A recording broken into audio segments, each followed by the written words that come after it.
अभिनंदन करता हूं। वैश्विक महामारी कोविड-19 के इस चुनौतीपूर्ण समय में इस संवेदनशील और महत्वपूर्ण सामयिक विषय पर विश्व के मुख्य न्यायाधीशों के इस सम्मेलन का आयोजन स्वागत योग्य है। आदरणीय श्री जगदीश गांधी जी इसके लिए बधाई के पात्र है।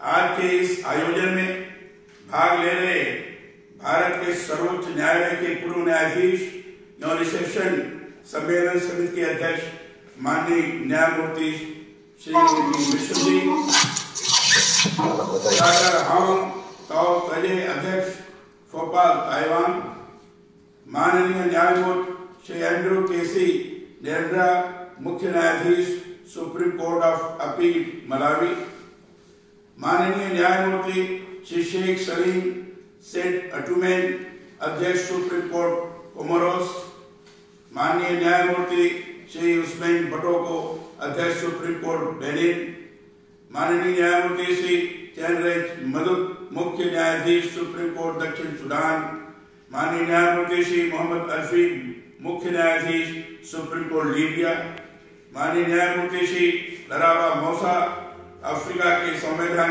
न्यायालयों के सम्मेलन के स्थायी महासचिव CCJ अल्जीरिया, माननीय न्यायमूर्ति डॉक्टर अडेल उमर शरीफ उप मुख्य न्यायाधीश सर्वोच्च संवैधानिक न्यायालय मिस्र, और माननीय श्री क्लावडेमा मुरलंथे दक्षिण अफ्रीका गणराज्य के पूर्व राष्ट्रपति के साथ ही इस सम्मेलन में भाग ले रहे विश्व के 50 देशों के लगभग 200 सम्मानित प्रतिनिधियों का भारत के राजस्थान राज्य के राज्यपाल के रूप में आप सभी का मैं हार्दिक स्वागत और अभिनंदन करता हूं। हम सभी इस बात को जानते हैं कि वैश्विक कोरोना महामारी कोविड-19 ने विश्व मानवता को गहरा नुकसान पहुंचाया है। एक मोटे अनुमान के अनुसार दुनिया भर में इससे 10 लाख से अधिक मौतें हुई हैं और करोड़ों लोग संक्रमित हुए हैं। महामारी के कारण विश्व के बहुत से देशों में स्थितियां बद से बदतर भी हुई है। सामाजिक और आर्थिक स्तर पर राष्ट्रों के समक्ष कोविड-19 ने बेहद गंभीर चुनौतियां खड़ी की हैं। लगभग सभी देशों की अर्थव्यवस्था, उद्योग, स्कूलों आदि पर भारी समस्याएं इसके कारण पैदा हुई है। महामारी से मानवीय स्तर पर तो भारी नुकसान हुआ ही, कई देशों में शांति प्रक्रियाओं पर भी बुरा असर पड़ा है। संकट के इस समय में वैश्विक शासन व्यवस्था पर भी इस महामारी ने प्रश्न खड़े किए। मानव मूल्यों पर मंडराए खतरे की इस घड़ी में विश्व भर के राष्ट्रों में साझा समझ और हितों के लिए कार्य करने की जरूरत थी, परंतु इस संबंध में जिस तरह से कार्य होना चाहिए था हुआ नहीं।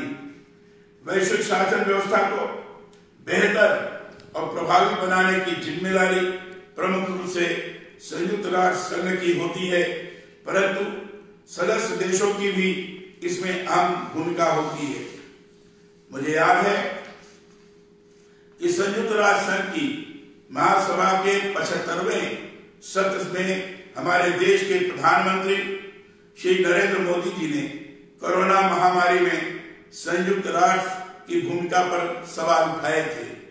उन्होंने तब यह भी कहा था कि बीते 75 सालों में संयुक्त राष्ट्र की अनेक उपलब्धियां रही हैं, परंतु कोविड जैसे ऐसे भी बहुत से अवसर आए हैं जब संयुक्त राष्ट्र के समक्ष गंभीर आत्ममंथन की आवश्यकता खड़ी हुई है। इस वर्चुअल कॉन्फ्रेंस के जरिए मैं भी आज यहाँ यह विशेष रूप से कहना चाहता हूँ कि विश्व के सबसे बड़े लोकतांत्रिक राष्ट्र हमारे देश भारत को वैश्विक शासन व्यवस्था में निर्णायक भूमिका मिलनी चाहिए। यह बात इसलिए मैं कह रहा हूं कि मानवता के भारतीय मूल्यों का लाभ पूरे विश्व समुदाय को इससे मिल सकेगा। विश्व में आतंकवाद फैलाने के साथ मानवीय मूल्यों को ताक पर रखकर जिस तरह से कुछ देश अपनी मनमानी कर रहे हैं, उनके नियंत्रण में संयुक्त राष्ट्र संघ को अपनी भूमिका पर इस दौर में गंभीरता से विचार करने की आवश्यकता है। मुझे कहते हुए दुख है कि वीटो पावर सिस्टम के कारण विश्व में महामारी, आतंकवाद, हिंसा एवं युद्धों को रोकने में संयुक्त राष्ट्र संघ बहुत अधिक कारगर भूमिका नहीं निभा सकता है। इसलिए दुनिया को आज एक ऐसी नई बाध्यकारी एवं प्रभावशाली वैश्विक शासन प्रणाली की आवश्यकता है जो विश्व की सारी मानव जाति की भलाई के लिए समान रूप से काम करे। भारतीय संस्कृति और जीवन दर्शन को इस संबंध में आदर्श मानते हुए कार्य करने की जरूरत है। इसे विश्व सुशासन को व्यवहार में सार्थक किया जा सकता है। हमें भारतीय संस्कृति के उन मूल्यों पर भी विचार करने की आज अधिक जरूरत है जिनमें मनुष्य के अधिकारों के साथ दायित्व भी जुड़े हैं। अधिकार और कर्तव्यों का संतुलन, अधिकार और कर्तव्यों का संतुलन ही मानवीय गरिमा को विश्व भर में स्थापित कर सकते हैं। संयुक्त राष्ट्र संघ द्वारा 10 दिसंबर 1948 को मानव अधिकारों का घोषणा पत्र जारी किया। इसमें परस्पर बंधुत्व की भावना से प्रेरित होकर कार्य करने के साथ ही प्रत्येक व्यक्ति को स्वाधीनता तथा सुरक्षा के अधिकार की महत्वपूर्ण बातें हैं।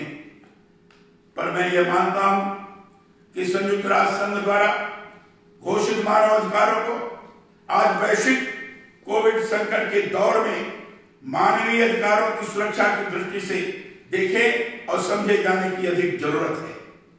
हमारे देश के राष्ट्रपिता महात्मा गांधी ने बहुत पहले कहा कि कर्तव्यों के हिमालय से अधिकारों की गंगा बहती है। इस पर विशेष ध्यान देने की आवश्यकता है। विश्व शासन को बेहतर करने और अधिक प्रभावी करने के लिए कोविड का यह समय उनके इस कथन को गहराई से समझने का है।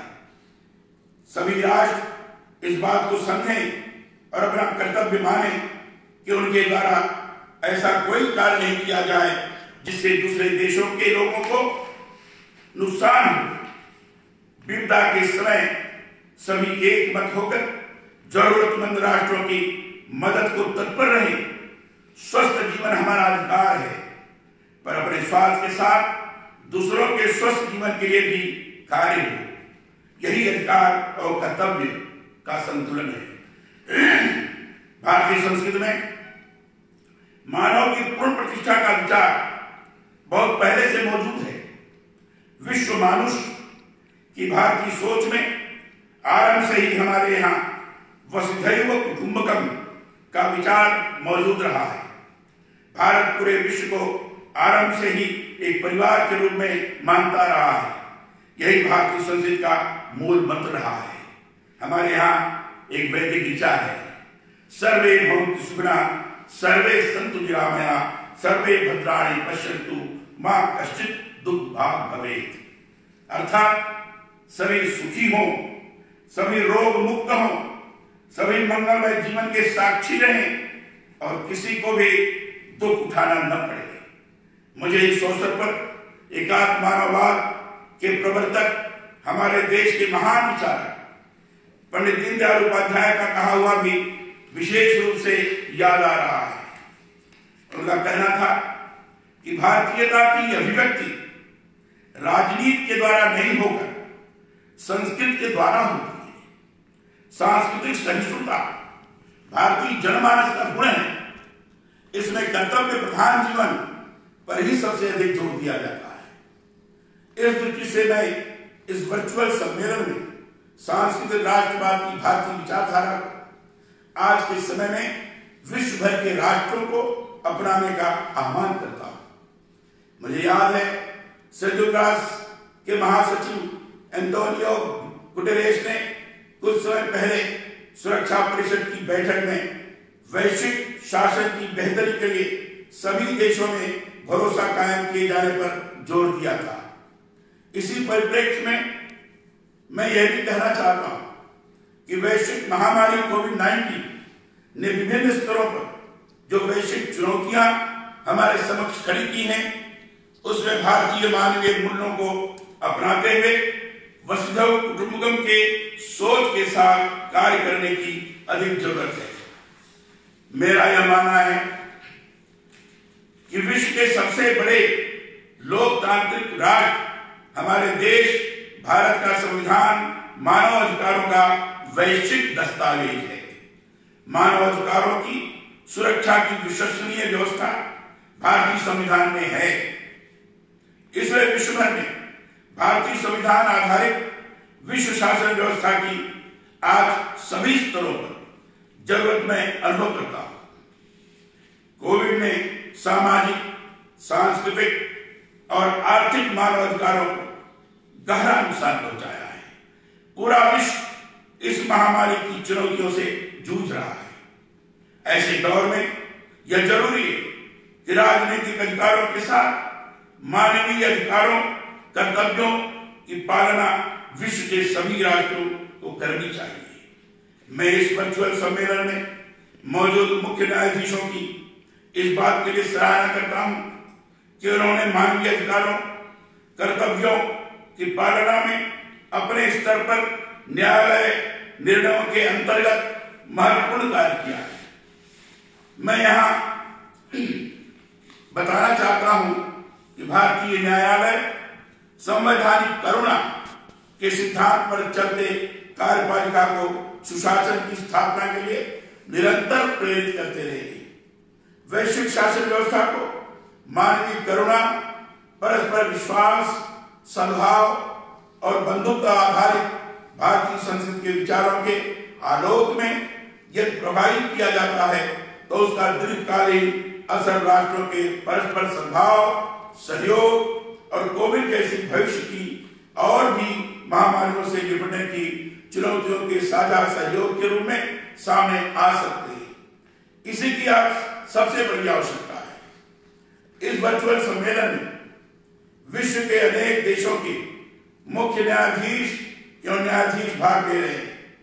उनसे मेरा अनुरोध है कि वे इस सम्मेलन के माध्यम से सारी विश्व मानवता के भविष्य को सुरक्षित बनाने के लिए किए जा रहे प्रयासों में भारतीय विश्व बंधुत्व संस्कृति की अवधारणा के अंतर्गत कार्य करने की विश्व स्तर पर सहमति बनाएं। मेरा यह भी आप सभी से आग्रह है कि अपने अपने राष्ट्र प्रमुखों को इस बात के लिए भी प्रेरित करें कि विश्व सरकार, विश्व संसद व विश्व न्यायालय की स्थापना हेतु अपने स्तर से प्रयास करें। इसी से वसुधैव कुटुंबकम की भारतीय सोच से पूरे विश्व में इस समय की और भावी चुनौतियों से निपटने की प्रभावी वैश्विक शासन व्यवस्था को हम साझा रूप से में अपना सकेंगे। सभी राष्ट्र ऐसी आदर्श शिक्षा की बीज भी नई पीढ़ी में बोए जिससे विश्व एकता व विश्व शांति पर आधारित एक नया सकारात्मक सोच का समाज गठित हो सके। निरोग विश्व, शांति, परस्पर सहयोग के साथ सभी राष्ट्रों में एक दूसरे के प्रति भरोसे की भावना का इसी से विकास हो सकता है। यही समय की आवश्यकता भी है। आपने